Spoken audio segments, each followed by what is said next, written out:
Hello and good morning. This is Dr. Bhavna B. Shinde and you are watching Autism Doc Talk from Horse's Mouth, episode number 17. Time to display a mandatory disclaimer which says that इस platform द्वारा किसी भी तरीके से कोई भी individual medical advice नहीं दी जा रही है. ये प्लेटफॉर्म एक अवेयरनेस का और एजुकेशन का जरिया है. यहाँ पर कोई प्रमोशन या स्पॉन्सरशिप नहीं है. Okay. Yes, today we are going to discuss speech therapy in autism, which has a pivotal role in the management of autism. जैसे हम सब जानते हैं ऑटिज़म का मैनेजमेंट ये सिर्फ थेरेपीज़ के थ्रू होता है, जिसमें काफ़ी प्रकार की थेरेपीज़ इंक्लूडेड है और स्पीच थेरेपी उनमें से एक है और बहुत इंपॉर्टेंट रोल प्ले करती है. हमारी आज की गेस्ट है जो वेरी स्पेशल है, जो हमारी स्पीच थेरेपिस्ट है, काइज़ार की स्पीच थेरेपिस्ट है, मिसेस गौरी अत्रे. हम इन्हें करीबन 4 साल पहले मिले थे और उनके साथ तभी से जुड़े हैं और ये काइज़ार की फेवरेट है. इनके बारे में एक ख़ास बात बताना चाहूँगी. गौरी के चेहरे पे हमेशा एक स्माइल रहती है जिसे मंद मुस्कान कहते हैं. वो हमेशा उनके चेहरे पर रहती है और मैं उनको उनके पेशेंस के लिए बहुत अप्रिशिएट करती हूँ.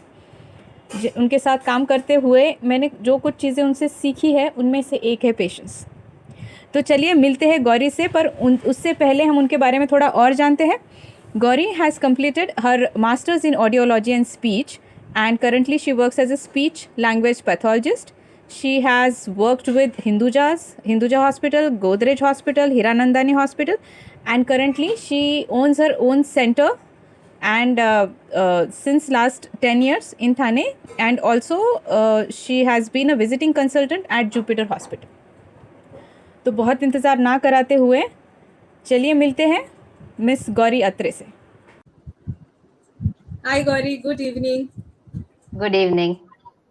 हमेशा आपकी तरफ से मुझे इनवाइट आता है, स्पेसिफिकली ड्यूरिंग कोरोना में आपकी तरफ से मुझे इनवाइट आता था बच्चे के थेरेपी सेशन के लिए, पर इस बार मैंने आपको भेजा invite and thank you so much for accepting the invite.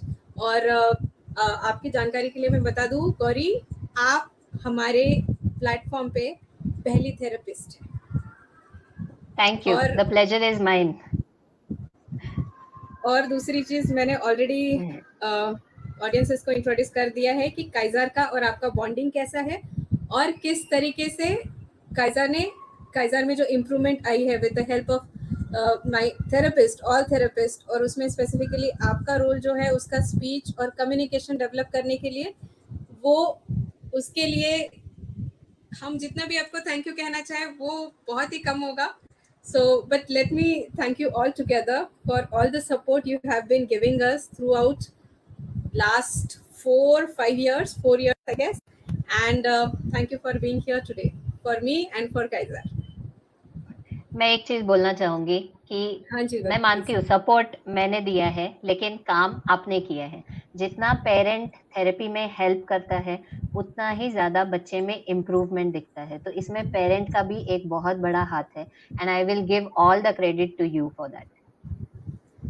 Thank you Gauri, but आपके बिना ये हो नहीं सकता था.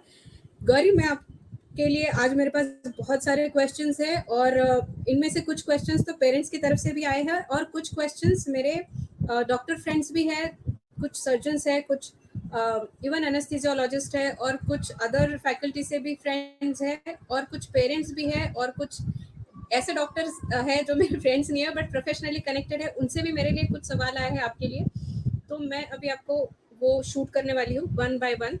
सो basically Gauri, I would like to start with a question कि स्पीच थेरेपिस्ट कौन होते हैं और वो क्या करते हैं. हम अगर इस बेसिक के साथ शुरू करते हैं तो probably we would be able to give a good idea about what the therapists are and what they do, speech therapist. Speech therapist जो होते हैं, जैसे हमारा नाम सजेस्ट करता है, basically it is all about speech, language and communication. तो हम थेरेपी प्रोवाइड करते हैं. तो स्पीच थेरेपिस्ट बेसिकली असेस करते हैं, डायग्नोज करते हैं. इसीलिए हमारे डिग्री के नीचे वो पैथोलॉजी लगा हुआ है. अदरवाइज पैथोलॉजी से एज सच कुछ कनेक्शन नहीं है, but it is basically to diagnose. हम डायग्नोज करते हैं, इसीलिए वो पैथोलॉजी लगा हुआ है. तो हम असेसमेंट करते हैं, मतलब बच्चा किस लेवल पे है सबसे पहले, या फिर एडल्ट जो भी है. तो सबसे पहले एक असेसमेंट होता है, बेसलाइन बनाते हैं, फिर उसके बाद हम डायग्नोज करते हैं कि क्या प्रॉब्लम है, और फिर हमारी ट्रीटमेंट चालू होती है. अभी ट्रीटमेंट हर प्रॉब्लम के हिसाब से अलग अलग होती है। जैसे हर मेडिसिन सबके लिए नहीं होता है, वैसे ही थेरेपी में भी हम हर बच्चे के हिसाब से अलग अलग गोल्स बनाते हैं, अलग अलग हमारे टारगेट्स होते हैं कि हमको बच्चे को क्या सिखाना है, और ये सब इसके बारे में। जी जी गौरी, आपने उसमें एक इम्पॉर्टेंट चीज़ मुझे ये लगी कि आपने कहा कि लैंग्वेज और कम्युनिकेशन, तो जैसे ये यस, दो चीज़ें आ रही है तो हाँ, तो शायद कुछ पेरेंट्स का देखे, मैंने काफ़ी पेरेंट्स जिनके बच्चों को वो बोल पाते हैं, वो कॉम्प्रिहेंसिबल कॉम्प्रिहेंसिबल ना हो उनके बोलना, तो उन पेरेंट्स ने भी स्पीच थेरेपिस्ट के पास आना चाहिए, क्योंकि उनका कहना ये होता है मेरा बच्चा बोलता है पर वो क्या बोलता है वो ये समझ नहीं आता, और जो वो बोल रहा है वो शायद उस कॉन्टेक्स्ट में ना हो जिस कॉन्टेक्स्ट में होना चाहिए। करेक्ट। तो अभी आपका क्वेश्चन मैं आंसर करती हूँ पहले, उसके बाद हम थोड़ा सा और डिटेल में जाएंगे। जब मैं बोल रही हूँ स्पीच में प्रॉब्लम क्या हो सकती है, लैंग्वेज में क्या हो सकता है, और कम्युनिकेशन। तो जो आप मुझे बोल रहे हैं डेफिनेटली कि बच्चा बोल रहा है लेकिन हमको समझ में नहीं आ रहा है, या वो पर्टिकुलर कॉन्टेक्स्ट में नहीं बोल रहा है, तो डेफिनेटली इन बच्चों के लिए स्पीच थेरेपी उनको देना ही चाहिए। तो coming back to speech, language and communication. अभी स्पीच जब हम बोलते हैं तो हमारा बोलना, तो हमारा बोलना क्लियर है नहीं है तो उसको आर्टिकुलेशन बोलते हैं, ठीक है। फ्लुएंसी मतलब स्टटरिंग, कुछ हकलाते हैं ऐसा बोलते हैं हम लोग, तो उसको स्टटरिंग बोलते हैं। तो वो स्टटरिंग मतलब फ्लुएंसी, कि वो एकदम साफ नहीं बोल पाते हैं, वो अटक अटक के बात करते हैं। उसी तरह से इसमें वॉइस भी इंक्लूडेड होता है। वॉइस मतलब जैसे टीचर्स होती हैं, या फिर जो प्रोफेशनली अपनी आवाज यूज करते हैं, तो यूज कर करके उनकी आवाज होर्स हो जाती है, तो ये भी हम लोग स्पीच थेरेपी में इनको भी ट्रीटमेंट देते हैं। उसी तरह से लैंग्वेज मतलब कि बच्चा बोलता है लेकिन एज अप्रोप्रिएट नहीं बोलता है। जैसे 1 साल या 1.5 साल का होता है तो फर्स्ट वर्ड आना चाहिए, 2 साल में 2 वर्ड फ्रेजेस आने चाहिए, मुझे दो, बॉल दो, कार चलो, और 3 इयर्स तक उसको फुल सेंटेंसेस में बात करनी चाहिए। तो अगर ये माइलस्टोन्स डिले होते हैं तो डेफिनेटली उनको थेरेपी के लिए आना चाहिए। फिर कम्युनिकेशन, अभी कम्युनिकेशन मतलब कि भाषा तो आती है लेकिन कहाँ पे क्या बोलना है, किससे क्या बोलना है, ये अगर नहीं आ रहा है तो उसके लिए भी स्पीच थेरेपी होती है। जैसे कई बच्चे होते हैं जो क्वेश्चन का आंसर करते हैं लेकिन जी खुद से होके मुझे पानी चाहिए, मुझे खाना चाहिए, मुझे बाहर जाना है, ये नहीं बोल पाते हैं। या फिर करेक्ट। किसी पर्टिकुलर सिचुएशन में क्या बोलना है वो उनको समझ नहीं आता है, फिर वो या तो कार्टून में जो सुना हुआ है वही डायलॉग रिपीट करते हैं, ठीक है, या फिर कुछ और ही बोलना चालू कर देते हैं, टॉपिक से रिलेटेड नहीं बोलते हैं। तो ये सब कम्युनिकेशन इश्यूज में आता है। मैंने आपका क्वेश्चन आंसर किया कि या फिर हम लोग फिर से उस चीज को रिपीट करें? नहीं नहीं, वो आंसर हो गया मेरा। अब नेक्स्ट क्वेश्चन इसी से जुड़ा हुआ है, तो इसमें अगर कोई बच्चा है और कोई माता पिता सोचते हैं कि बच्चे का में डिले है, बोल नहीं पा रहा है, तो ऐसा बच्चा है तो क्या वो डायरेक्टली स्पीच थेरेपिस्ट के पास आ सकते हैं? मुझे थोड़ा अगर इसे अलाइन करके क्वेश्चन पूछना हो तो कौन से बच्चे हैं जिनके पेरेंट्स ने ये सोचना चाहिए कि now this is the time to go to a speech therapist, और ऐसे कौन से बच्चे हैं जो प्रैक्टिस में देखने के बाद डॉक्टर्स ने उन्हें स्पीच थेरेपिस्ट के पास रेफर करना चाहिए, किन कंडीशंस में? देखिए, ऐसा है कि जैसे मैंने आपको बताया कि अगर उनके माइलस्टोन्स डिले होते हैं, जैसे 1 साल जी में फर्स्ट वर्ड, या फिर 1.5 साल में फर्स्ट वर्ड, या 2 साल में 2 वर्ड्स, तो ये जब माइलस्टोन्स अगर डिले होते हैं तो डेफिनेटली वो स्पीच थेरेपिस्ट के पास आ सकते हैं। या फिर जी जैसे डेवलपमेंटल पीडियाट्रिशियंस के पास भी जाते हैं, या पीडियाट्रिशियंस के पास भी जाते हैं, कई बार पेरेंट्स जनरल प्रैक्टिशनर्स के पास भी जाते हैं, फिर उनको बोलते हैं हमारा बच्चा बात नहीं करता है। क्योंकि आजकल क्या है, आजकल इतना अवेयरनेस बढ़ गया है, आजू बाजू में हम बच्चे देखते हैं, स्कूल में बच्चे जाते हैं, स्कूल में आजकल बच्चे जल्दी जाते हैं, 1.5 2 साल 2.5 साल में बच्चे जाते हैं। तो फिर जब वो देखते हैं कि बाकी बच्चे इतना बात कर रहे हैं, हमारा बच्चा बात नहीं कर रहा है, तो डेफिनेटली वो स्पीच थेरेपिस्ट के पास आते हैं। और कई बार मेरा ये एक्सपीरियंस है कि जब बच्चे को प्रॉब्लम होती है तो मेनी मेनी टाइम्स, बहुत बार बच्चे स्पीच थेरेपिस्ट के पास ही पहले आते हैं। फिर हम लोग जैसे अगर हमको अगर लग रहा है कि बच्चे को और भी प्रॉब्लम हो सकती है, बच्चे को शायद ऑक्यूपेशनल थेरेपिस्ट की ज़रूरत है, बच्चे को स्पेशल एजुकेटर की ज़रूरत है, तो हम यूजुअली फिर डेवलपमेंटल पीडियाट्रिशियंस के पास रेफ़र करते हैं। मोस्टली मैं रेफ़र करती ही हूँ। तो उनके थ्रू एक डेवलपमेंटल की कैसे है, बच्चे का डेवलपमेंट कैसा हो रहा है, बच्चे का ग्रॉस मोटर डेवलपमेंट कैसा है, फाइन मोटर डेवलपमेंट कैसा है, वो हमको एक आइडिया मिल जाता है। फिर उसको और कौन से थेरेपिस्ट के पास जाना है वो भी बहुत क्लियर हो जाता है। और फिर हम वहाँ से एक टीम वर्क जिसको बोलते हैं, जैसे और speech yes, therapy, occupational therapy, और अगर बच्चे को रीडिंग राइटिंग में प्रॉब्लम है तो स्पेशल एजुकेटर। तो ये सब हम लोग एक टीम के जैसे काम करते हैं।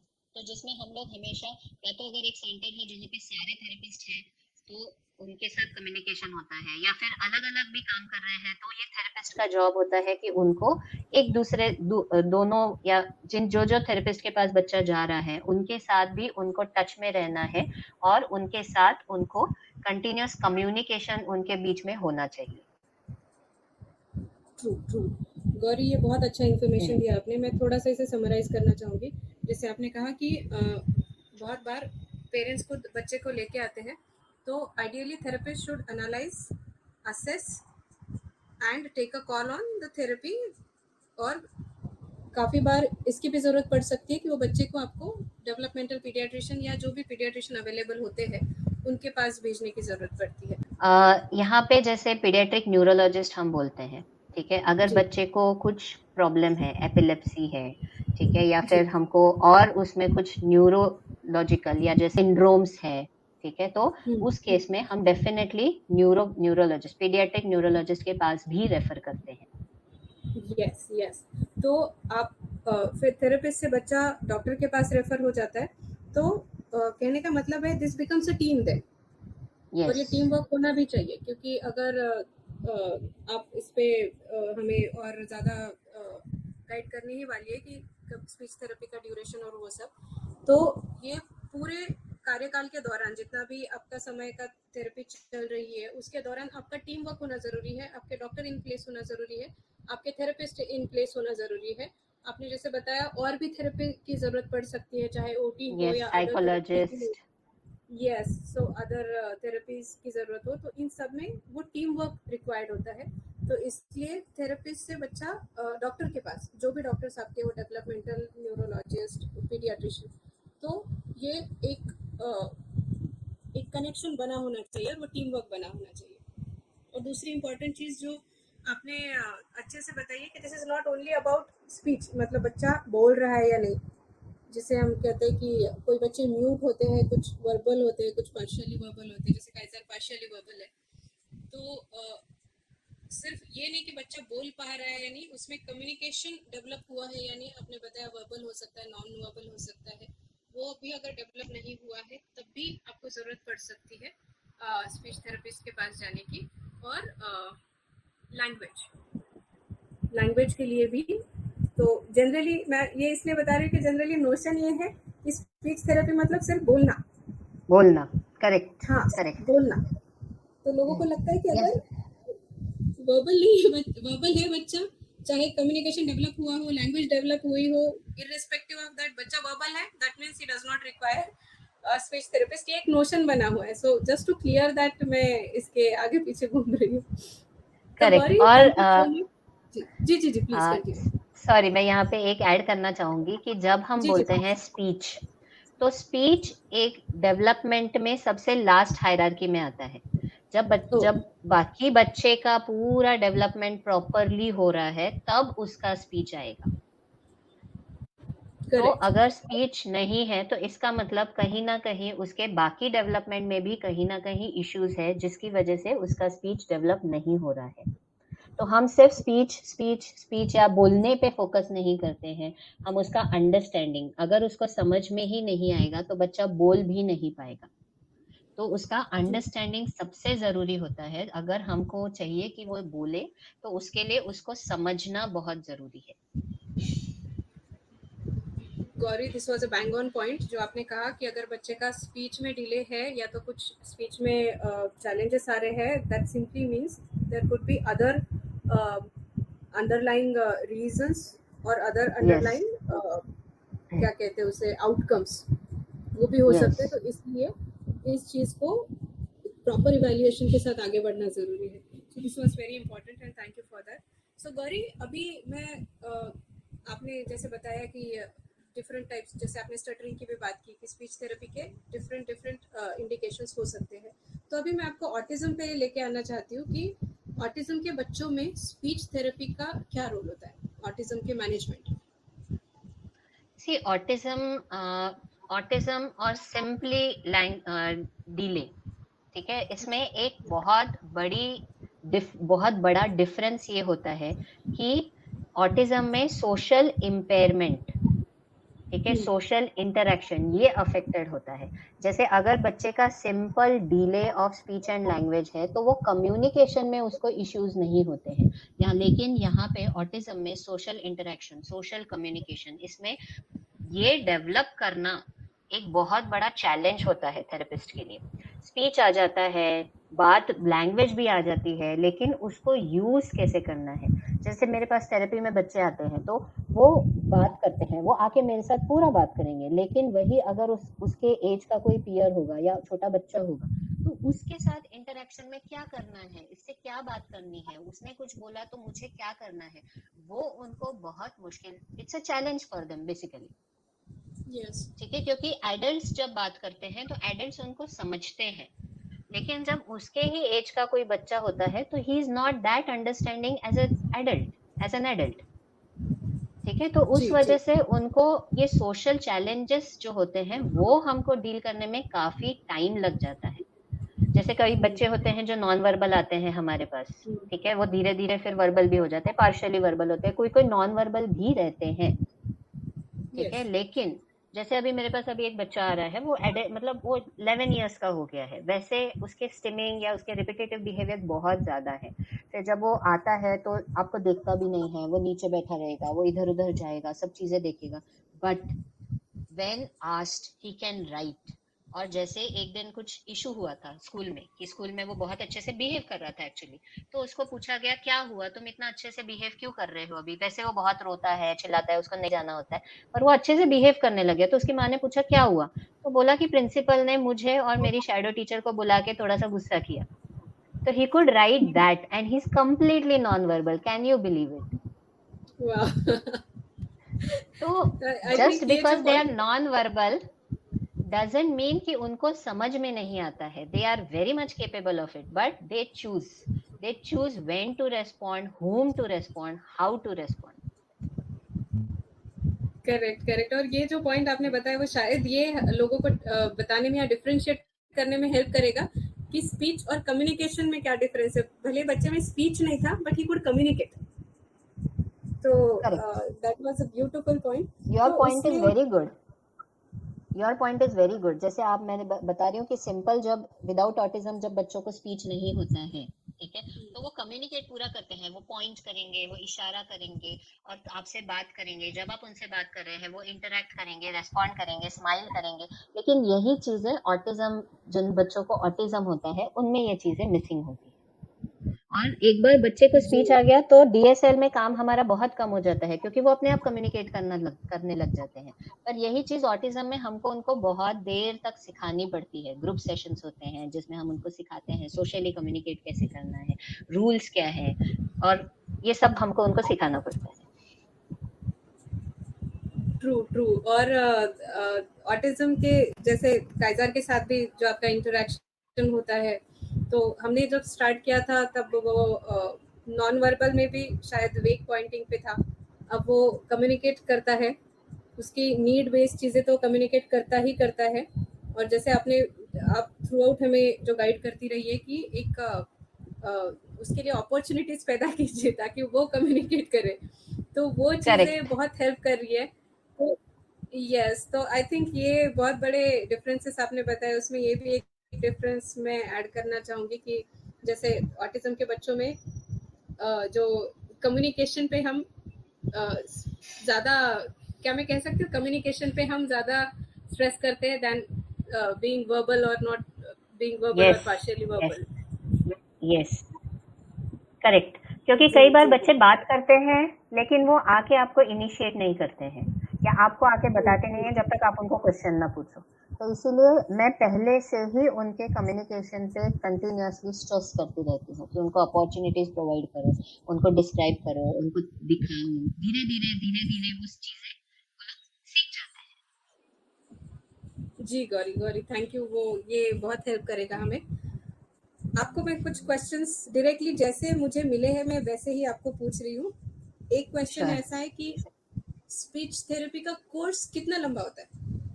21 दिन का होता है, 28 दिन का होता है? तो ये मैं क्वेश्चन जैसा मुझे मिला है मैं ऐसा पूछ रही हूँ। तो what would be your answer to this? देखिए, अभी स्पीच थेरेपी जो है बेसिकली जब बच्चे हमारे पास आते हैं तो हम 45 मिनट्स का, कुछ 30 मिनट्स का सेशन लेते हैं, कोई 45 मिनट्स का सेशन लेता है, कोई 1 घंटे का सेशन लेता है, depending on each and every therapist. फिर कुछ लोग वंस इन अ वीक लेते हैं, कुछ लोग ट्वाइस इन अ वीक लेते हैं, कुछ लोग थ्राइस इन अ वीक, या कुछ लोग डेली स्पीच सेशंस लेते हैं। ठीक है, तो गौरी मुझे एक क्वेश्चन है, यस, एक क्वेश्चन है इसमें। जैसे आपने कहा कि कोई वंस अ वीक लेता है, कोई ट्वाइस अ वीक लेता है, तो क्या इसे हम ये कह सकते हैं कि बच्चे के जरूरत के अनुसार उसको प्रिस्क्राइब किया जाता है कि आपको शायद वंस अ वीक आना इनफ होगा, आपको शायद ट्वाइस अ वीक आना पड़ेगा? तो ये इनको इस तरीके से डेफिनेटली यस, डेफिनेटली कि अगर बच्चे को प्रॉब्लम ज़्यादा है या फिर बच्चे को सेट होने में, रैपो बनाने में हमारे साथ टाइम लग रहा है, तो फिर बच्चे को जितना ज़्यादा आएगा उतना जल्दी वो रैपो सेट हो जाता है, उतना जल्दी उसको समझ में आता है कि मुझे यहाँ पे आके क्या करना है। तो सी यूजुअली मैं वंस अ वीक सेशंस लेती हूँ, कभी ट्वाइस अ वीक किसी किसी को बोलती हूँ जिसको ज़्यादा ज़रूरत है। ठीक है, क्यों? क्योंकि मैं यूजुअली होम प्रोग्राम देती हूँ पेरेंट्स को। मेरे सेशन में यूजुअली पेरेंट्स को मैं बताती हूँ, और मेरे सेशन में यूजुअली पेरेंट अंदर होता है और वो देखता है कि मैं क्या कर रही हूँ, मैं मॉडल करती हूँ कि आपको ऐसे करना है, आपको वैसे करना है। फिर एक प्रॉपर उनको होम प्रोग्राम दिया जाता है कि आपको घर पे ये करके आना है। ठीक है, तो इसलिए मैं usually once a week sessions लेती हूँ, किसी किसी को यस ट्वाइस अ वीक भी देती हूँ। तो यूजुअली जैसे आपने बताया, जिस बच्चे को जो प्रॉब्लम है उस तरह से उसको बताया जाता है कि कितनी बार उसको सेशंस की ज़रूरत है। और एक बार बच्चा आ गया, ठीक है, तो हमारा गोल, बच्चा कब डिस्चार्ज होता है सेशन से? ठीक है, हमारा गोल होता है कि बच्चे को एज न्यूरोटिपिकल किड्स के हिसाब से उसका जो एज अप्रोप्रिएट है, ठीक है, तो उसके हिसाब से उसको स्पीच, लैंग्वेज, कम्युनिकेशन आना चाहिए। ठीक है, उसके बाद वो बच्चा थेरेपी से डिस्चार्ज होता है। तो ये कभी 6 महीने में, कभी साल भर में, कभी 2 साल में, कभी 3 साल में, 4, 5, जिस लेवल का बच्चे को सपोर्ट चाहिए उसके हिसाब से हम लोग उतना टाइम तक वो थेरेपी चलता रहता है। तो वो क्रैश कोर्स की तरह नहीं है, कहने का मतलब कि 21 दिन नहीं की है, थेरेपी है या 28 दिन की थेरेपी है। तो it is not a crash course. So इसीलिए गौरी तो मैं दैट यूजुअली पेरेंट को एक हिस्सा बनाती हूँ थेरेपी का, ताकि वो हमारे ऊपर डिपेंडेंट ना रहे और वो उनको भी पता चले कि कैसे करना है, क्या करना है। तो parent should become independent of therapist, ये बेसिकली गोल हाँ होना चाहिए। जी गौरी आप बिल्कुल सही कह रही है, आपके एंड में आप बिल्कुल सही कह रही है। बट अगर मैं अपनी एंड की बात करूँ तो मुझे हमेशा लगता है कि मैं जब कायजा के साथ काम करती हूँ कि अब क्या करना चाहिए, क्योंकि सिचुएशंस जो आती है, तो जैसे जो हमारी रिसेंट भी सिचुएशन, जब वो नहीं खा रहा था, जब हमारी बात हुई थी, वो उसका एक हेल्थ का फेज चल रहा था, तो ऐसे टाइम पे ना अगर हमारे थेरेपिस्ट हमारे साथ होते हैं तो दैट हेल्प्स। मतलब एक मॉरल सपोर्ट होता है, एक साइकोलॉजिकल सपोर्ट होता है। एज अ थेरेपिस्ट तो सपोर्ट होता ही है, but apart from that, so I think what we share, many of the times we have shared such a things on personal grounds. Correct, तो correct, ये एक bond होता है कि जैसे यस, आई मीन जैसे तो मैंने कह दिया, पर उसको कंपेयर करने के लिए मेरे पास कोई टर्म नहीं है। We can not call you as friends, we can not call you as teachers for us, for parents, but ये वो बॉन्ड है जो लॉन्ग टर्म पे है, जहाँ पर हम आपसे, आप हमें एज अ थेरेपिस्ट तो सपोर्ट करती ही है, पर एट द सेम टाइम बहुत बार कुछ पर्सनली होता है, कुछ पर्सनल इश्यूज आते हैं। I as a mother, I as a professional, I as a wife, I as a caretaker, I as a housewife, तो उसमें भी जो मुझे आपका सपोर्ट मिलता है, I think I value that a lot. तो वही मैं कहना चाह रही हूँ, point which I am trying to dress upon is that कि this is not only about being therapist and child relationship, but it is a kind of team work, जहाँ therapist बहुत करेक्ट डिफरेंट डिफरेंट लेवल पे आपको help करती है। Okay yes Gauri, मुझे एक बहुत इंपॉर्टेंट क्वेश्चन आपसे पूछना है कि क्या एडल्ट्स में स्पीच थेरेपिस्ट की जरूरत होती है, तो कब होती है? Adults with autism you mean? Any adults, मतलब स्पीच एनी थेरेपिस्ट एडल्ट्स, पहले आप, ओके हाँ okay. So now see basically अभी अगर हम एडल्ट्स के बारे में बात कर रहे हैं तो एडल्ट्स में क्या क्या इश्यूज होते हैं फॉर स्पीच थेरेपी। जैसे वॉइस अगर हम बोले तो जैसे मैंने बोला प्रोफेशनल वॉइस यूजर्स जो होते हैं, ठीक है, वो एडल्ट्स ही होते हैं और उनको डेफिनेटली ज़रूरत होती है, ठीक है। फिर कभी कभी जैसे किसी लेडी की आवाज़ आदमी जैसे है या आदमी की आवाज़ लेडी जैसे है तो वो भी थेरेपी में ट्रीट होता है।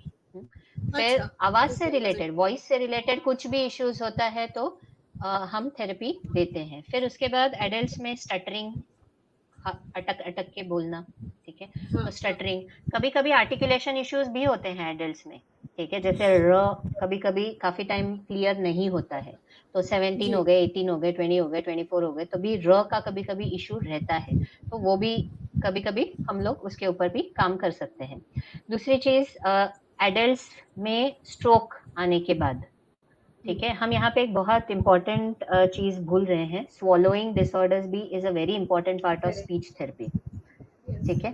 तो जैसे एडल्ट्स हम बोलते हैं स्ट्रोक आता है, स्ट्रोक आने के बाद कभी कभी उनका लैंग्वेज लॉस हो जाता है, लॉस ऑफ लैंग्वेज, ठीक है, या फिर loss of motor control, dysarthria हम बोलते हैं जिसको, loss of language is aphasia, loss of motor control is basically dysarthria, ठीक है। जी फिर अप्रैक्सिया भी होता है जिसमें प्लानिंग इश्यूज होते हैं, फिर swallowing इश्यूज होते हैं, तो एडल्ट्स ये भी होते हैं, प्लस जो एडल्ट्स अगर नॉन वर्बल हैं, ठीक है, उसके ऊपर भी हम काम कर सकते हैं डेफिनेटली।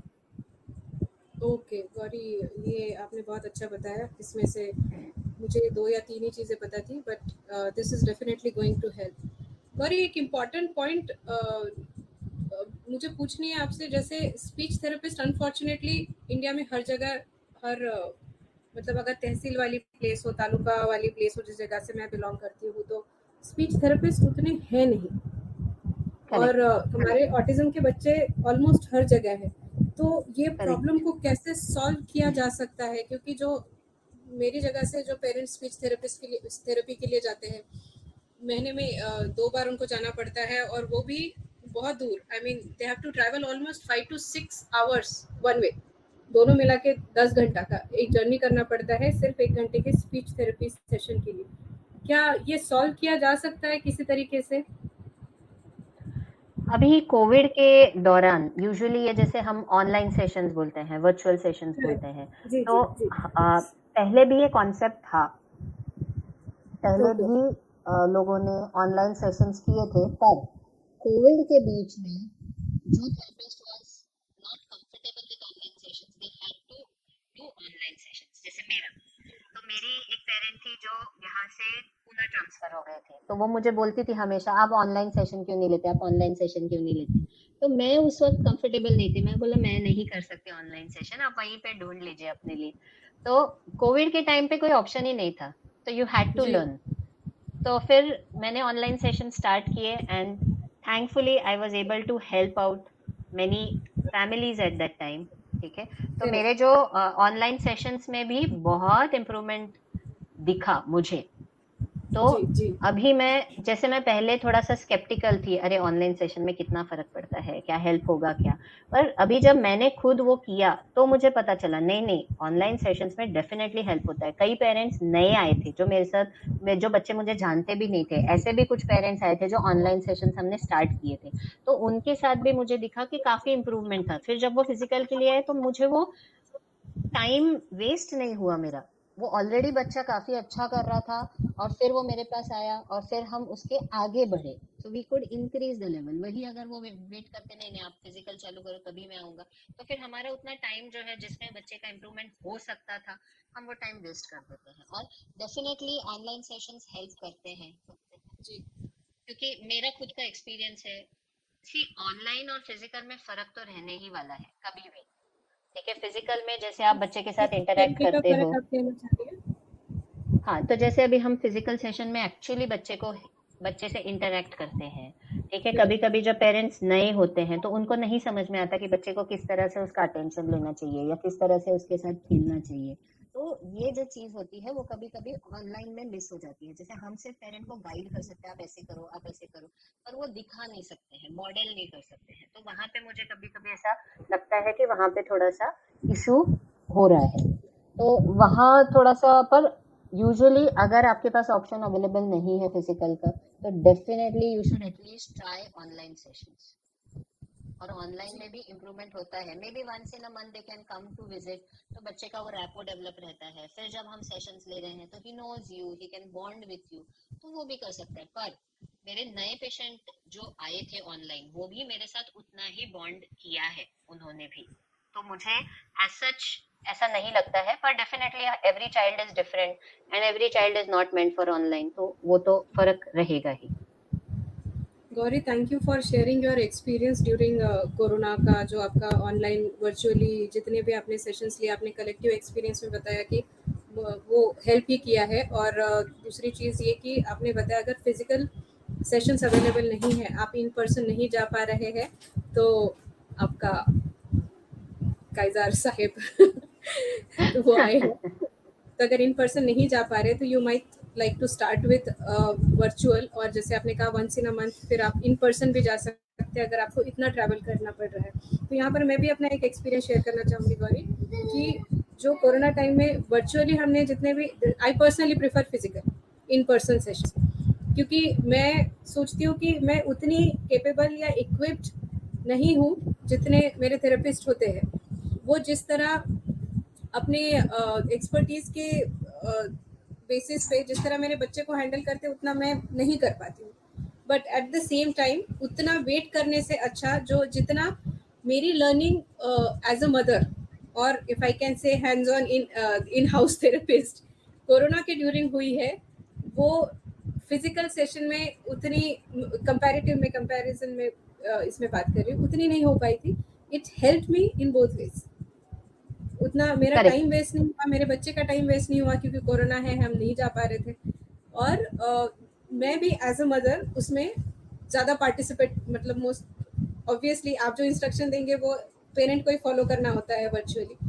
तो पेरेंट भी उससे काफ़ी सीख पाए थे, मैंने काफ़ी सीखा है आपसे, मेरी ओटी ऑक्यूपेशनल थेरेपिस्ट से। तो जैसे आपने बताया उसी उसी मैसेज को मैं दोहराना चाहूँगी कि अगर आपके पास फिजिकल सेशंस अवेलेबल नहीं है तो रुकने से अच्छा, या तो फिर महीने में 1 या 2 महीने में 1 सेशन करने से अच्छा you can probably take more number of sessions virtually. और जैसे गौरी ने बताया कि आप वंस इन अ मंथ या जिस प्रकार की भी आपको फ्रीक्वेंसी सूट करती है उस तरीके से आप फिजिकल सेशंस भी करवा सकते हैं। सो गौरी, ये बहुत हेल्प करेगा, और हमारे गांव में तो शायद हेल्प करेगी ये चीज़। तो मैं लास्ट सेगमेंट पे हूँ गौरी, तो आपको मुझे 2 चीज़ें बतानी है, इससे मैं रिक्वेस्ट कर रही हूँ कि एक तो आपका मैसेज क्या रहेगा स्पीच थेरेपिस्ट के लिए, जो दूसरे स्पीच थेरेपिस्ट है जो ऑटिज्म को केटर कर रहे हैं, और बाकी डॉक्टर्स के लिए क्या रहेगा कि बच्चे के रेफरल के समय कहिए या और भी किसी प्रकार से। तो what kind of message would you like to share for the other speech therapist and the health care professionals? Speech therapist तो आई फील कि मैं भी सीख ही रही हूँ। मैं ये नहीं बोल सकती कि मुझे सब कुछ आता है। मैं रिसर्च करती हूँ, मैं रीड करती हूँ, नया एविडेंस जो आया है उसके ऊपर मैं देखती हूँ कि क्या चल रहा है, क्या ट्रेंड्स फॉलो हो रहे हैं, क्या मटेरियल बना सकते हैं। तो it is a process basically. तो बाकी स्पीच थेरेपिस्ट भी उसी प्रोसेस से जा रहे हैं। दूसरी चीज़ ये है कि जैसे आप हेल्थ केयर प्रोफेशनल्स के लिए बोल रहे हैं, तो हेल्थ केयर प्रोफेशनल्स को आई फील कि मैंने काफ़ी चीज़ें क्लियर की होंगी कि आज स्पीच थेरेपी किसके लिए चाहिए होती है, कितना ड्यूरेशन होता है। और टिपिकल स्पीच थेरेपी सेशन में बेसिकली हम लोग खेलते हैं बच्चों के साथ, कुछ हमारे गोल्स होते हैं, तो उस हिसाब से हम लोग एक्टिविटीज़ करते हैं, तो ये सब उसमें इन्वॉल्व होता है। बस मेरा ये एक मैसेज है उनको कि दे शुड रेफर, मतलब जैसे ही रेड फ्लैग्स दिखे बच्चों में तो उनको एक स्पीच थेरेपिस्ट को रेफर करना चाहिए। और कई बार ऐसे होता है कि हमारे पास आने के बाद अगर हमको फील होता है कि नहीं बच्चे को थेरेपी नहीं चाहिए, तो हम क्लियरली बोल देते हैं कि नहीं भाई बच्चे को स्पीच थेरेपी नहीं चाहिए। तो कभी भी अपना डाउट क्लियर करना इज बेटर देन कि थिंकिंग नहीं नहीं हो जाएगा हो जाएगा। और एक चीज मैंने अच्छी देखी है कि अभी जनरल प्रैक्टिशनर्स या फिर paediatrician they are getting more aware. तो पहले ऐसा था कि नहीं अभी रुक जाओ, अभी 5 साल का हो जाएगा उसके बाद बात करेगा। तो अभी वो जो एटीट्यूड है वो काफी कम हो रहा है, और हमको अभी 1.5 साल में 2 साल में भी रेफरेंसेस आ रहे हैं स्पीच थेरेपी के। तो द अर्लियर द बेटर, जितना जल्दी बच्चा आता है उतना जल्दी वो डिस्चार्ज भी हो सकता है depending on the problem. Correct, ये बहुत पावरफुल लाइन लगी मुझे आपकी। और ये एक्चुअली सोसाइटी में होता ही है कि अरे थोड़ा रुक जाओ, लड़का है बोलेगा, थोड़ा लेट से बोलेगा, थोड़ा रुक जाओ। तो उसमें डिले ना करते हुए it is always a good idea to see a therapist. Therapy अगर शुरू भी करनी पड़ती है तो किसी का नुकसान नहीं होता, तो बेटर, करेक्ट। मतलब अगर आपको डाउट भी है कि नहीं है मेरा बच्चा बोलेगा बाद में, तो ठीक है, थेरेपी शुरू करने से नुकसान नहीं होता, हो सकता है आपको ज़्यादा से ज़्यादा फायदा ही हो। और मुझे पर्टिकुलरली आपकी दो चीज़ें बहुत स्पेशल लगती है जो मैं ये बताना चाहूँगी, और इनडायरेक्टली आपके थ्रू में ही ये मैसेज देना चाहूँगी कि ये दो चीज़ें, एक तो ये है कि आप जो पेरेंट्स को है उनको सेशन के अंदर बिठाती है, सेशन चलते हुए आप उनको, क्योंकि कुछ थेरेपी सेंटर में ऐसा होता है कि पेरेंट्स को बाहर वेट करने के लिए कहा जाता है, और फिर लास्ट के 2-3 मिनट में उनको बुला लिया जाता है, हमने ये किया ये। बट आप हमेशा से उनको अंदर बिठा दिया, हमेशा से। तो ये चीज़ मुझे आपकी बहुत अच्छी लगती है, क्योंकि उससे मेरा लर्निंग हुआ है, जो इनिशियल ईयर्स में जो मेरा लर्निंग हुआ है आपसे, वो इसी चीज़ से हुआ है। और दूसरी चीज़ मुझे बहुत अच्छी ये लगती है कि और दूसरी चीज़ ये कि आप होम बेस्ड प्रोग्राम देती है पेरेंट्स के लिए। आप उनको गाइड करती है कि आपको ये करना है घर पे, आप ये कर सकते हैं, आपके घर में जो रिसोर्सेज है उनको कैसे यूटिलाइज करना है ये सिखाती है। तो ये बहुत हेल्प करता है हमें। This are two very strong points. और मुझे लगता है कि अगर जो जैसे आपने कहा कि स्पीच थेरेपिस्ट जो अभी अभी प्रैक्टिस में आए हैं, अगर वो इन दो चीज़ें आपसे अगर लेते हैं तो वो हम जैसे पेरेंट्स को बहुत हेल्प करेगा। एक लास्ट क्वेश्चन थैंक मैंने यू। रखा नहीं था, बट मुझे ये पूछना ही है, आपका जो ऑटिस्टिक बच्चों के पेरेंट्स हैं उनके लिए क्या मैसेज रहेगा एज अ स्पीच थेरेपिस्ट? मेरा ये मैसेज रहेगा पेरेंट्स के लिए कि जब आप बच्चे के साथ कम्युनिकेट करते हैं तो बच्चे के साथ कम्युनिकेट करना है। कम्युनिकेट मतलब कि आप बच्चे को जितना ज़्यादा डिस्क्राइब करेंगे, जितना ज़्यादा ओवरऑल इंफॉर्मेशन देंगे, उससे बच्चा और सीखता है। क्वेश्चन एंड आंसर्स पूछ के वो सिर्फ क्वेश्चन का आंसर देना सीखता है, लेकिन अपने आप से बात करना नहीं सीखता है। तो जितना आप नरेट करते हैं, जितना आप डिस्क्राइब करते हैं, उससे वो जल्दी पिकअप करेगा। दूसरी चीज, जब आप बच्चे के साथ खेलते हैं तो एंजॉय योरसेल्फ। हम बच्चे को कुछ सिखा नहीं रहे हैं उस वक्त, हम बच्चे के साथ खेल रहे हैं। तो वो बहुत ज्यादा जरूरी है कि हम बच्चे के साथ एंजॉय करें। ये करो, ऐसे करो, ये बोलने के बजाय आप उसके साथ जुड़ जाइए और जो वो कर रहा है उसको फॉलो कीजिए। तो मैं यही सजेस्ट करूंगी। ये लास्ट वाला पॉइंट तो बहुत बैंग ऑन है। मुझे लगता है ये सभी पेरेंट्स ने इस पे काम करने की ज़रूरत है, इंक्लूडिंग माई सेल्फ, क्योंकि बहुत बार हमारे अंदर का जो इंस्ट्रक्टर है वो इतना हावी हो जाता है कि sometimes we forget to be the parent the child needs. तो ये बहुत पावरफुल लाइन लगी Gauri. It was wonderful wonderful interacting with you. हमने बहुत सीखा थैंक यू। आपसे। आपने सारी चीज़ें बहुत ही सिंप्लीफाई करके समझाई है, ताकि जो हमारे पेरेंट्स है जो हमें सुन रहे हैं, या तो फिर जो HCPs है जो हमें सुन रहे हैं, वो डेफिनेटली इसमें से जो उनके क्वेरीज है वो आंसर हो गए होंगे। And speech therapy is not a crash course जो 21 दिन चलेगी या 28 दिन चलेगी। So this is to be remembered. Thank you so much Gauri, it was wonderful Thank you, talking to you. and I might have missed some points, so I'm sorry for that. But कोई it बात was नहीं, आपको nice फिर से बुला interacting लेंगे with you, हम। definitely.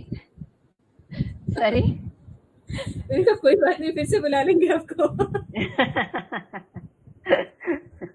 My pleasure. Thank you so much Gauri.